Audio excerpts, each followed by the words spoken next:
Hi guys, so I've been trying to pickle green papaya and I found a nice recipe. It's a Filipino recipe for pickled green papaya called Atchara. So I'm just going to use my little processor here and switch out the blade or the cone to the julienne because I figure that's nice. You can julienne, you can shred, however, but I'm going to julienne this one. So I pop that in there. And the recipe will be linked in the description box. You're going to need some black peppercorns, some green chili. I'm just using dried Thai chilies because why not?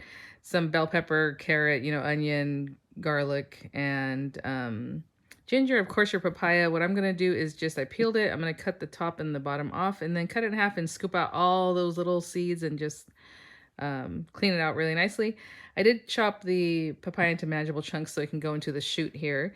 So I'm going to go ahead and shred that up along with the carrot because you're going to process this, let it sit with some salt to draw out maybe any bitterness or just whatever might be in there, moisture, all that good stuff, and start breaking it down. So just those two items, so just the carrot and the papaya, and I'm just going to sprinkle out with the salt as the recipe describes and let that sit, really scrub it through and let it sit for a little while. The recipe did ask for water on top, but I just left that out. So I'm going to go ahead and cut up the bell pepper and start getting some of the other things ready to go. Ginger, I like to scrape my ginger with the back of a spoon or a spoon, and it just takes that skin off. So I'm going to also julienne that, but not quite yet. Cut up my onion real thinly, bell peppers in there, cut up the garlic. Go ahead and mix in your peppercorn and whatever chile you're using.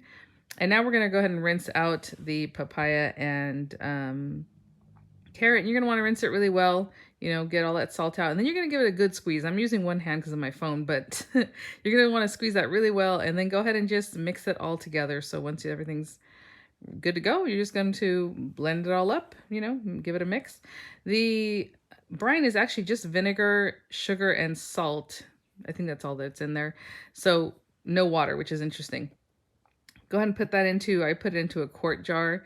And I will say the recipe made plenty of liquid for this, plus another quart that was just liquid, and I use it later in some other veggies. So for now, once it comes to a boil, as you can see, it doesn't have to be a rolling boil, but just a nice little boil.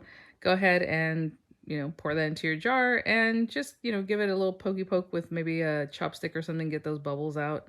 Make sure it's nicely packed in there and just top it off if you need any more liquid on top, and go ahead and let it cool.